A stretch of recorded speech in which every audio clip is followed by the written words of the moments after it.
Fala galera, tudo bem com vocês? Mais uma semana de aula, muito bem, sempre muito bom reencontrar vocês aqui nas nossas videoaulas e simbora, vamos lá!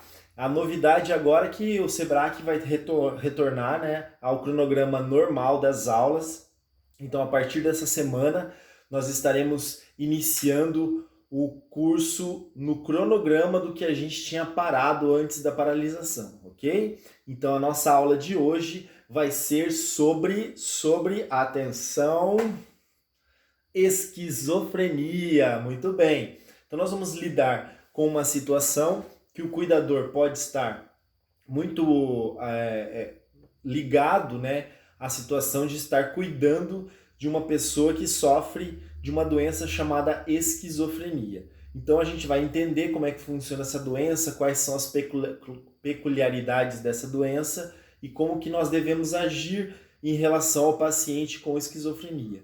Né? Como nós já vimos em aulas passadas, né, sobre algumas situações que nós temos que entender a doença, entender o que se passa na cabeça daquela pessoa, no corpo daquela pessoa, para poder entender como que nós vamos agir perante algumas situações que pode estar cometendo ali durante a nossa rotina de cuidador, beleza? Vamos lá então? Então o que nós vamos aprender hoje, né?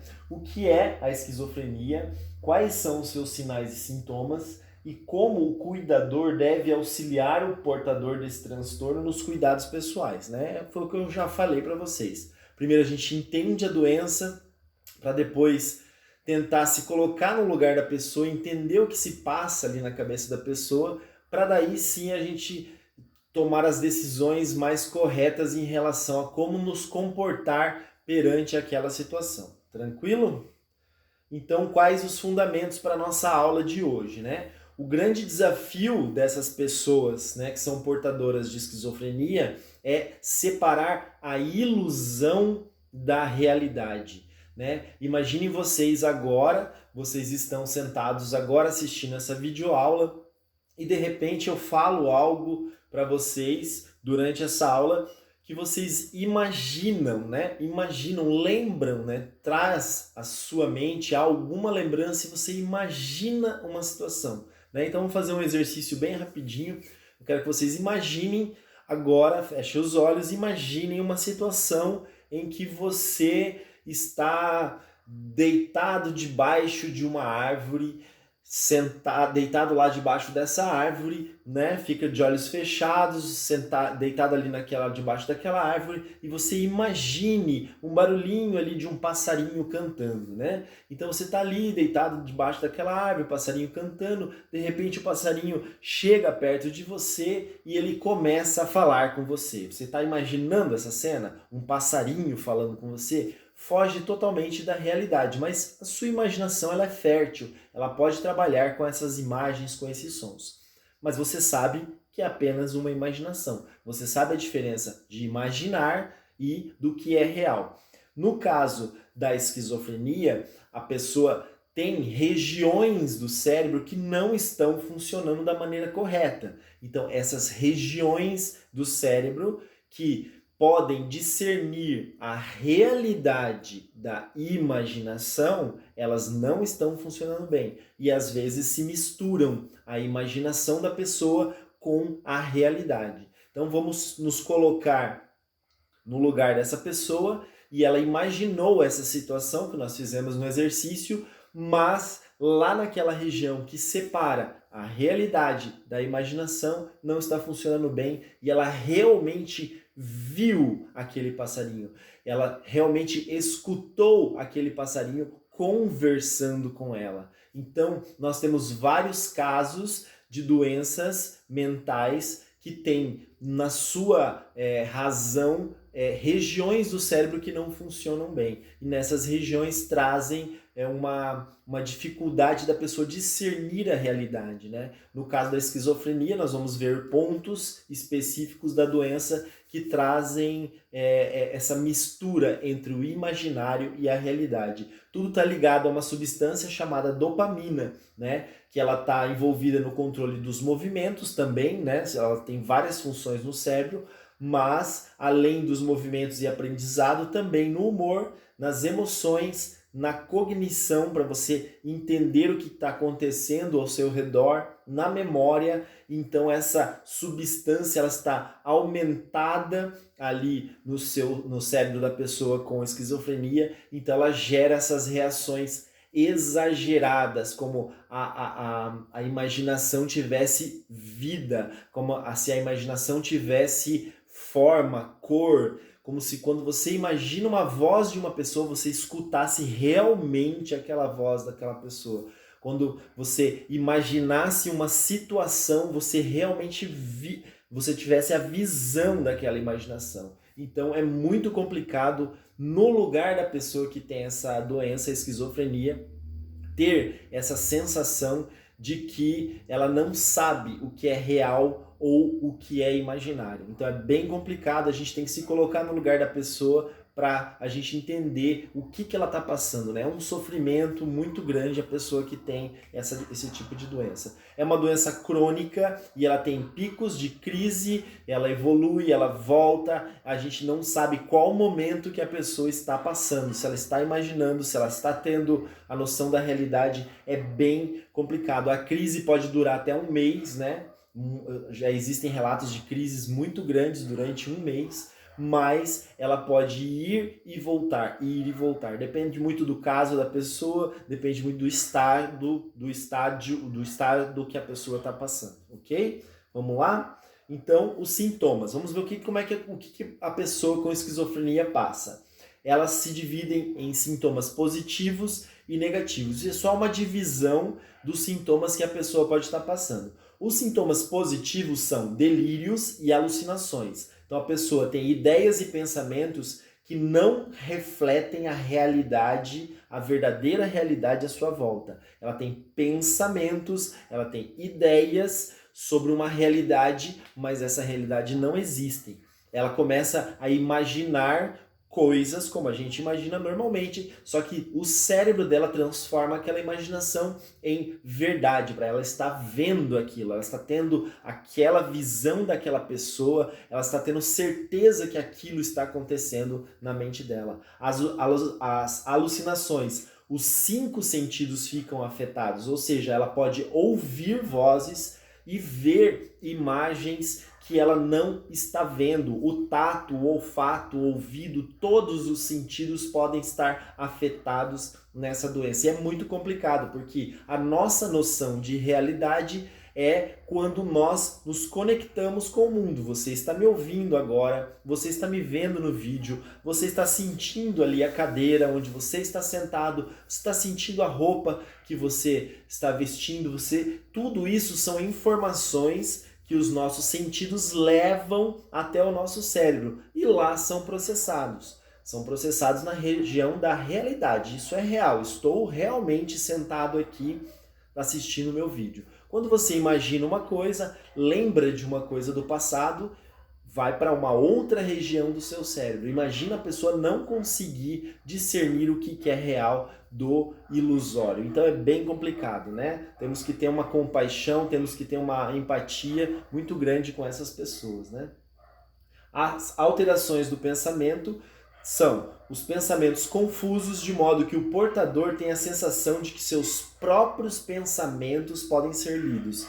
Então ele está pensando algo em relação a alguma pessoa, de repente aquela pessoa olha para ele e ele, meu Deus, a pessoa leu meus pensamentos. Ela começa a ficar desesperada, gera uma crise de ansiedade muito forte e isso pode gerar sintomas também no corpo, cardíacos, pressão alta, tremores, porque todo o organismo vai estar trabalhando com aquela possibilidade que ela viu na mente dela, né? Não é real, mas ela viu e ela consegue imaginar de uma forma tão grande que ela acredita ser real. Bem complicado, né? Então, ela acredita que os pensamentos estranhos, né? Ela não tem noção de que aqueles pensamentos são decorrentes de uma doença, ela tem sensação de que aquilo foi colocado na cabeça dela. Então, muitas vezes, pessoas com esquizofrenia têm teorias muito grandes de conspiração, ideias de pessoas querendo atacá-las, pessoas querendo prejudicar elas, né? São pensamentos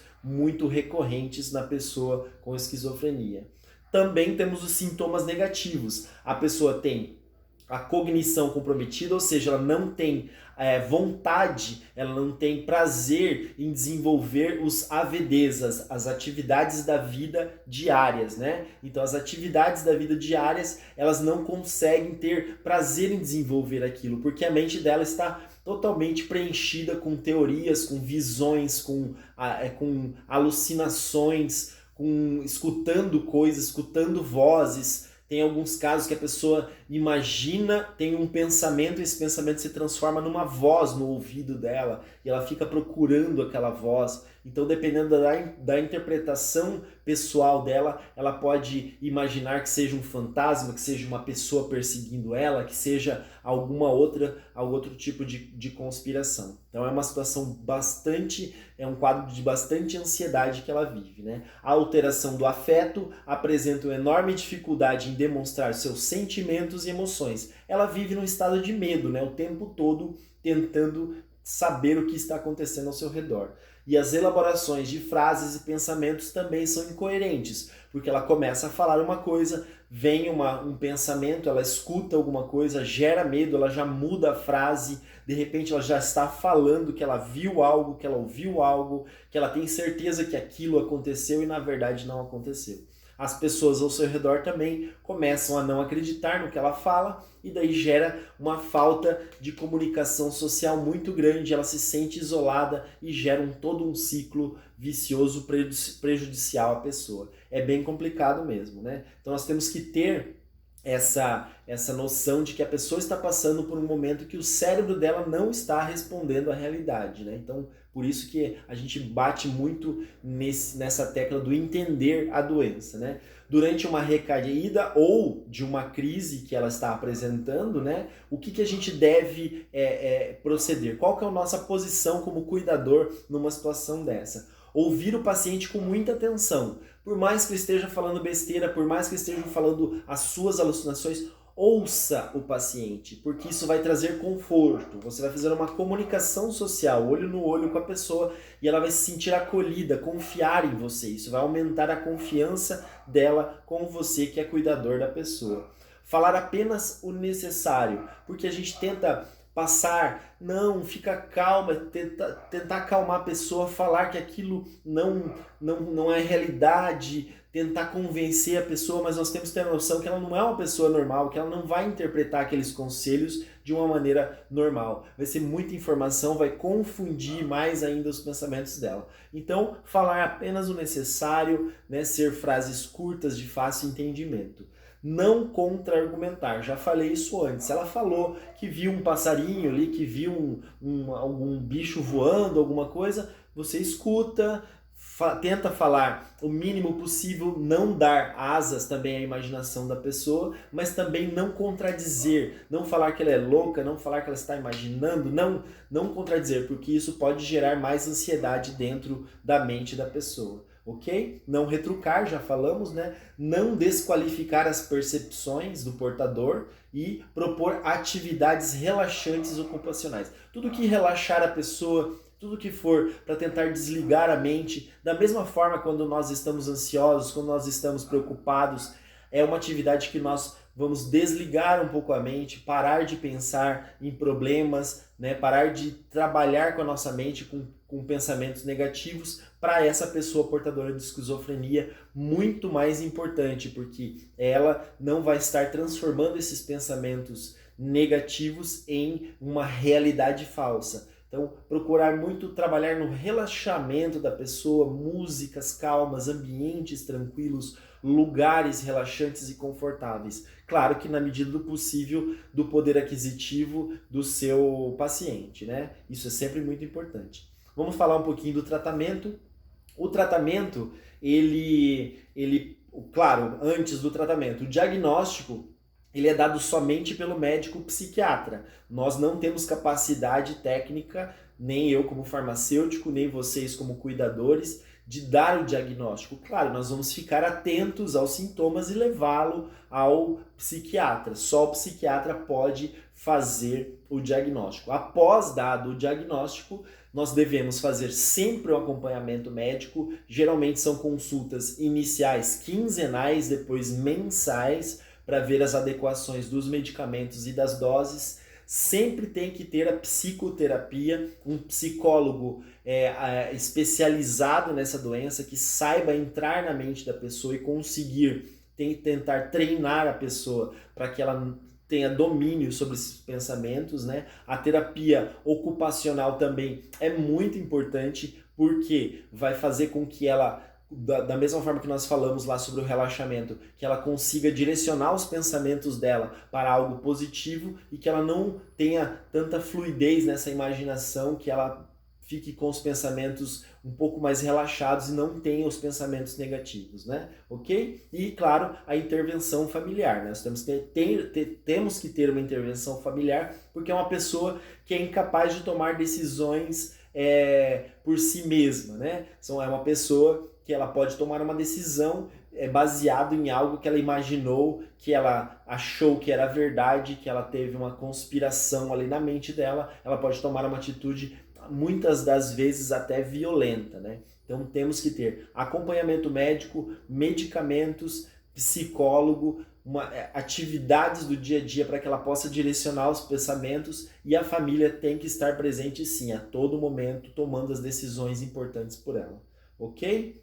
Então, outros cuidados importantes que nós devemos ter são evitar o estresse, né? Porque o estresse gera uma ansiedade, gera uma situação bem complicada, então a pessoa já está passando por isso com os seus pensamentos, se tiver um estresse real, e daí sim ela pode piorar a situação dela. Auxiliar no cuidado com o sono, porque nós temos sonhos, nós temos pensamentos também enquanto dormimos, e esses pensamentos, esses sonhos pode se transformar numa realidade falsa e ela acreditar que tem algo, um bicho ou alguma situação perigosa entrando no quarto. Ela pode imaginar que tem alguém tentando matar ela, ela vai acordar, pode ser violento a reação dela. Então nós temos que ter um cuidado com esse sono para que ela durma bem.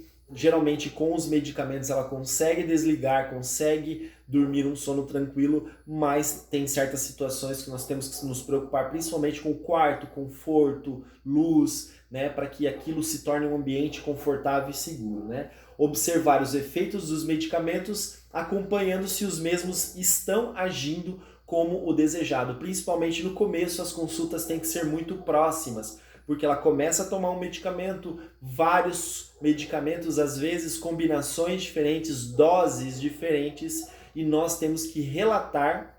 Muitas das vezes a família não está tão presente quanto o cuidador, nós temos que relatar ao médico e à família o que ela está passando. Ela começa a tomar um medicamento para sanar o problema dela, mas podem ter outros efeitos, né? Outros efeitos colaterais. Então é muito importante de observar e anotar. Nunca confiem totalmente na memória de vocês, sempre façam anotações, ok? E evitar a interação medicamentosa entre substâncias e medicamentos. Nessa consulta é importante que vocês estejam presentes, ou então orientem a família, pergunte para o médico qual o horário melhor de se tomar tal medicamento. Pode ser tomado com o alimento, antes do alimento, após o alimento. Isso é muito importante. Quais os horários e com o que a gente possa combinar esses medicamentos para evitar os efeitos colaterais, ok?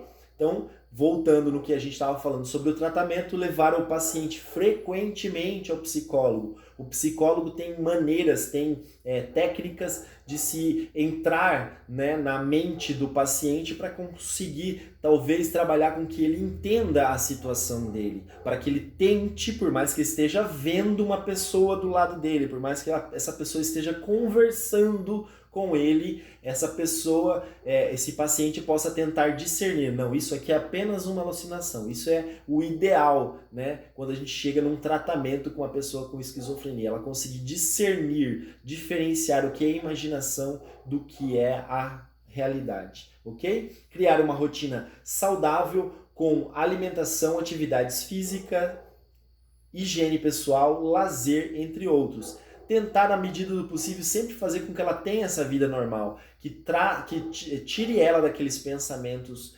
negativos. Então, que ela tenha uma vida, né, mais tranquila, com mais saúde, para que o corpo dela não sofra perante aquele estresse que está sendo causado pelas alucinações, pelo estresse que a pessoa está passando.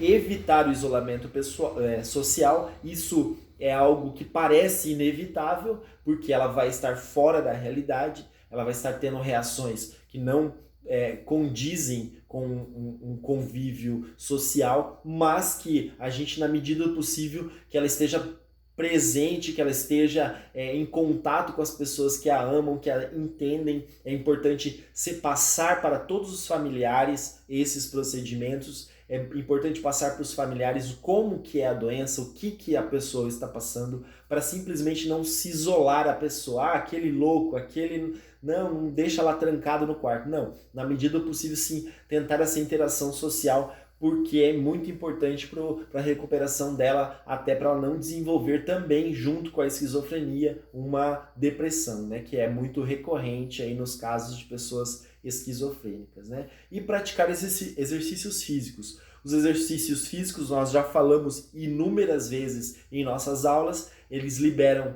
substâncias benéficas no nosso corpo, que trazem prazer, que trazem melhor funcionamento do nosso cérebro, do nosso coração. Então, relaxam, ajudam a pessoa a ter uma vida melhor e mais saudável, né? Então, serve para qualquer tipo de doença, as atividades físicas, ainda mais numa situação que o cérebro precisa estar saudável, né? Ok? Então, basicamente a nossa aula falou sobre o entendimento, né? Como nós devemos entender essa pessoa que está acometida dessa doença, a mente dela, né? Como que ela está funcionando. O nosso cérebro tem imaginações e tem percepções de realidade. Nós sabemos onde estamos, nós sabemos onde estamos sentados e nós sabemos quem está conversando com a gente visualmente e auditivamente. Mas a pessoa com esquizofrenia, a imaginação dela, por causa da substância chamada dopamina em excesso, está tão elevado que ela consegue transformar uma imaginação, um pensamento, em algo tão real, que ela jura, ela diz que ela está vendo aquela pessoa, que ela está escutando aquela pessoa, e os pensamentos, né, negativos ali do estresse que ela está passando transformam aquilo numa situação de medo e de ansiedade. Então nós temos que entender essas pessoas, saber o que está passando na cabeça delas, para sabermos como agir e entender para que aquela pessoa se recupere, não só pelos medicamentos, mas também com as nossas atitudes e as atitudes dos familiares, ok? Então é isso aí, pessoal. Transtorno mental que necessita de cuidados especiais. Diante disso, o cuidador, por meio de suas ações, nossas ações são muito importantes, vai auxiliar o portador, o doente, a melhorar a sua qualidade de vida através das nossas ações, através de uma comunicação com a família e com a equipe médica. É muito importante esse diálogo entre o cuidador, a família, o psicólogo, o médico, o cuidador que vai estar ali presente durante várias horas. É uma peça importante, ele tem que ter acesso a esses profissionais para relatar e também para escutar os procedimentos corretos, exercícios, coisas que a gente possa estar fazendo para que esse portador dessa doença melhore, ok? Então, espero que vocês tenham gostado da nossa aula. Daqui a pouquinho, no finalzinho da nossa aula, nós vamos entrar online através do aplicativo Zoom. Nós vamos estar ao vivo ali conversando com vocês para tirar todas as dúvidas dessa aula. Espero que tenham gostado. Anotem sempre as dúvidas de vocês, tentem fazer as atividades, responder as perguntas, que no finalzinho da aula a gente se reúne morrendo de saudade de vocês, de ver vocês. Daqui a pouquinho a gente mata a saudade. Beleza? Beijo a todos e até a próxima aula. Temos mais uma aula agora, tá? Agora nós fizemos a aula 4, daqui a pouquinho eu libero, às 8 horas eu libero a aula 5, ok? Valeu, galera, até, tchau!